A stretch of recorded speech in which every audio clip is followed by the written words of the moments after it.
1963 February 28ல என்ன நடந்தது? So அதை பற்றி தான் பார்க்க போகிறோம். வில்லியம் மரியம் பிரணாம் அவர் வேதத்தில் இருக்கிறாரா? ஸ்தாபனத்துக்காரங்களும் திருத்துவக்காரங்களும் கேட்குறாங்க.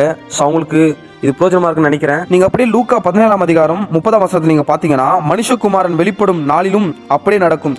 மனுஷகுமாரனா அது வந்து தேவனுடைய குமாரன் இல்ல, மனுஷகுமாரனா தீர்க்கதரிசின்னு அர்த்தம். அப்ப தீர்க்கதரிசி வரும்போது அப்ப என்ன பண்ணுவாருன்னா, சகல சத்தியத்தை என்ன பண்ணுவாரு, 7 முத்திரைகளும் 7 ரகசியத்தையும் வெளிப்படுத்துவாரு, ஜனங்களை சத்தியத்துக்குள்ள நடத்துவாரு. மனுஷகுமாரன் வெளிப்படும் நாளை நடக்குனா அது எப்ப நடக்குனா, 1 தெசலோனிக்கேயர் 4ஆம் அதிகாரத்துல நீங்க 16ஆம் வசனத்துல பாத்தீங்கன்னா, கர்த்தர் தாமே ஆரவாரத்தோடும் பிரதான தூதருடைய சத்தத்தோடும் தேவ எக்காலத்தோடும் வானத்திலிருந்து இறங்குவார். ஆரவாரத்துல நம்மளுக்கு முன்னாடி இந்த தீர்க்கதரிசியுடைய செய்தி, அவங்களுடைய உபதேசம். பிரதான தூதருடைய சத்தம்னா, பிரதான தூதனா இயேசு கிறிஸ்து தேவ எக்காலத்தோடும் வானத்திலிருந்து இறங்குவார். சோ இதுதான் February 28, 1963ல மேகஸ்தம்பம், அதாவது மேகஸ்தம்பம் மூலியமாய் தேவன் என்ன பண்ணாருன்னா இறங்கினாரு.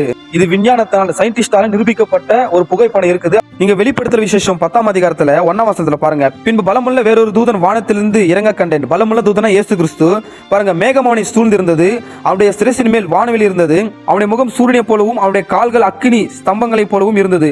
அதாவது சூரியனை போல பிரகாசிக்கிற ஒரே ஒருத்தர் கர்த்தராகிய இயேசு கிறிஸ்து மாத்திரம் தான். நீங்க அதிலே 6வது வசனம் பார்த்தீங்கன்னா, இனி காலம் செல்லாது, ஆனாலும் தேவன் தம்முடைய ஊழியக்காரனாகிய தீர்க்கதரிசிக்கு சுவிசேஷமாய் அறிவித்தபடி 7ஆம் தூதனுடைய சத்தத்தின் நாட்களிலே அவன் எக்காலம் ஊதுகிற போது தேவ ரகசியம் நிறைவேறும் என்றான். இந்த 7வது தூதன் யார் நம்ம ஃபர்ஸ்ட் தெரிஞ்சு பாருங்க. வெளிப்படுத்தல் விசேஷம் 1ஆம் அதிகாரம் 20ஆம் வசனத்தை சொல்லுது, அந்த 7 நட்சத்திரங்களும் 7 சபையின் தூதுகளாம், நீ கண்ட 7 குத்து விளக்குகளும் 7 சபைகளாம். சோ 7 சபைனா Ephesus, Smyrna, Pergamum, Thyatira, Sardis, Philadelphia, Laodicea.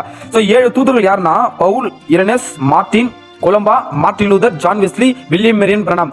February 28, 1963ல வந்து அரிசோனாவில சாயங்கால நேரத்துல வந்து மேகஸ்தம்பத்தின் மூலியமா 7 தூதர்கள் இறங்கி வில்லியம் மரியம் பிரணாம அதாவது எடுத்துக்கொண்டு அது 7 சீல வெளிப்படுத்தினாங்க. 7 சீல்னா டோட்டல் பைபிள் என்ன பண்ணாங்க, வெளிப்படுத்தினாங்க. அந்த பிக்சர்ல பார்த்தாவே உங்களுக்கு அது தெரியும். அதுக்கப்புறம் பாத்தீங்கன்னா 2026 February 28 நாளைக்கு, அதாவது சூரிய குடும்பத்துல 6 கோள்களும் அதாவது ஒன்றாக இணைது. புதன், வெள்ளி, வியாழன், சனி, யுரேனஸ் மற்றும் நெப்டியூன், அதாவது எல்லாமே ஒரே நேர்கோட்டில் இணைய போகுது.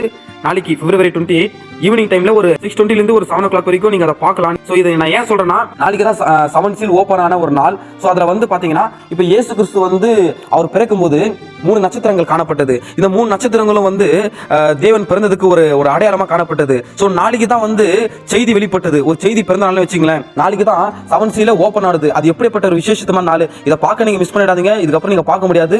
கர்த்தர் உங்களை ஆசீர்வதிப்பார். இதை குறித்து உங்களுக்கு எதனா டவுட் இருந்தா நீங்க ஃபோன் பண்ணி கேளுங்க. இது குறித்து நம்ம ஆழமா பார்க்கலாம். God bless you.